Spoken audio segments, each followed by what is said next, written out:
Добрый день! С вами снова Искандер Бариев. 25 июля исполняется год, как была принята Крымская декларация Государственным департаментом США.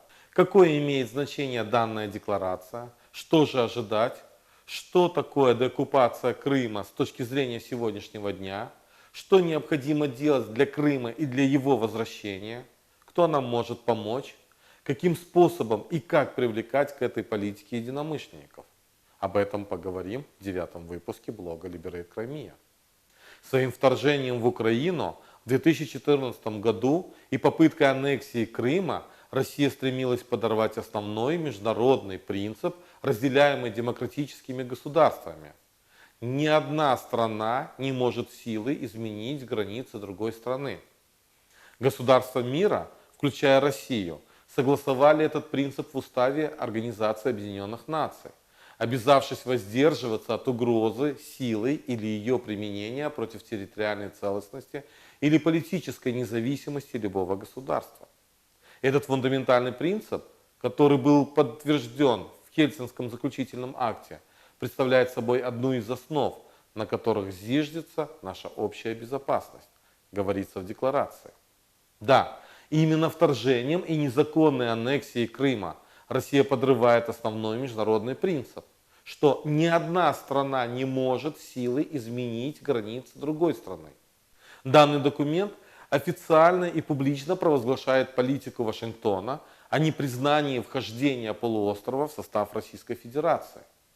Госдепартамент США в очередной раз указал на нарушение России основополагающего положения международной политики, изложенного в подписанном Советским Союзом Хельсинском заключительном акте от 1975 года, в котором четко обозначено: воздерживаться от любых требований или действий, направленных на захват и узурпацию части или всей территории любого государства-участника.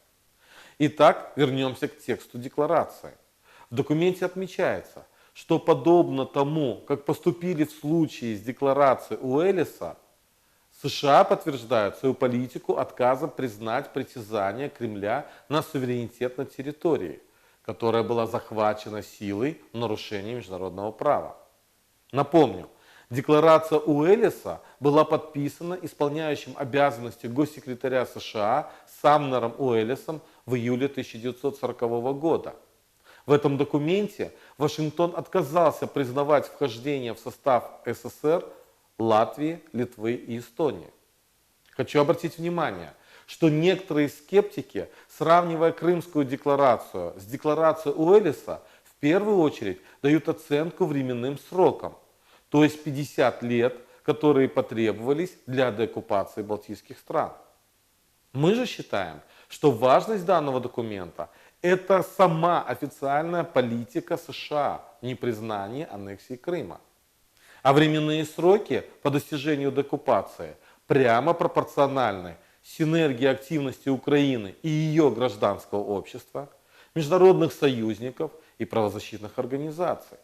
Для этого и было инициировано международное движение за деоккупацию Крыма и солидарность с крымско-татарским народом Liberate Crimea. Об этом говорится и в Крымской декларации. Вместе с союзниками, партнерами и международным сообществом Соединенные Штаты отвергают попытку аннексии Крыма России и обязуются проводить эту политику до тех пор, пока не будет восстановлена территориальная целостность Украины. А глава американского внешнеполитического ведомства на слушаниях в Комитете по иностранным делам Сената Конгресса США год назад заявил: не будет смягчения санкций, связанных с Крымом, пока Россия не вернет контроль над Крымским полуостровом Украине. В этих целях сегодня мы придаем официальный характер политике непризнания Соединенных Штатов посредством издания Крымской декларации. Конечно же, на Крымскую декларацию не могли не отреагировать в России. Так представитель МИД России Мария Захарова назвала декларацию всего лишь формальным документом. Однако, при этом она все же подчеркнула, что данный документ определяет непризнание Крыма частью России официальной политикой США. На Крымскую декларацию была реакция Лондона и Берлина. в МИДе Великобритании заявили, что их позиция остается четкой. Мы осуждаем нарушение международного права России. Крым – это территория Украины. А министр иностранных дел Германии Хайко Маас заверил, что Берлин не перейдет к привычной повестке дня, сколько бы времени это ни продолжалось. Что ж, а где позиция других гарантов безопасности Украины? Ведь Будапештский меморандум подписали США, Великобритания и Россия, а своим заявлением присоединились Китай и Франция. И все-таки, кто же будет следующий?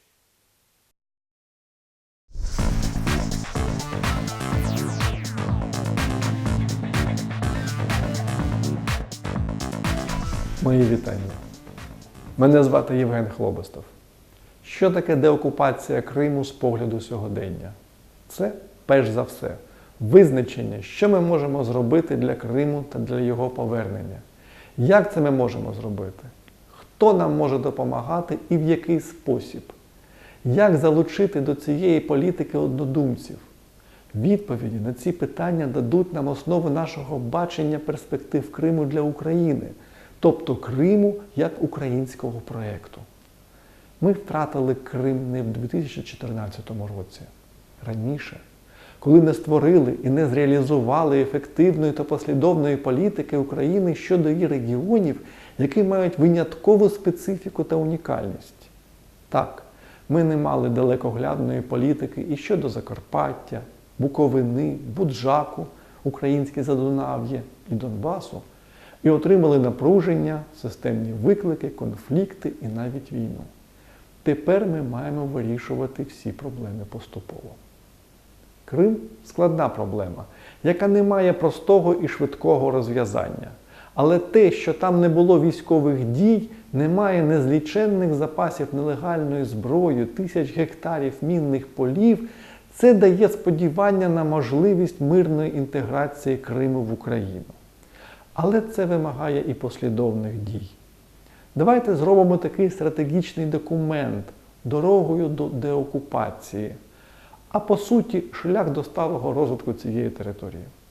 У цьому документі маємо визначити за умов мінливого сьогодення, якою має стати політика України до майбутнього політичного статусу Криму, до пріоритетності розвитку корінних народів півострова, і зокрема кримсько-татарського, до освітньої, культурної, наукової політики України щодо Криму. Як за умов окупації, так і після неї. Наша ціль – дати молодому поколінню активістів, громадських діячів, політиків, урядовців нової формації відчуття невід'ємності Криму від України і постійного піклування про його майбутнє. Що ми очікуємо від наших міжнародних партнерів? Перш за все, послідовності та дотримання взятих на себе зобов'язань. По-друге, технічної та експертної допомоги у розробці та реалізації спільної стратегії деокупації півострова.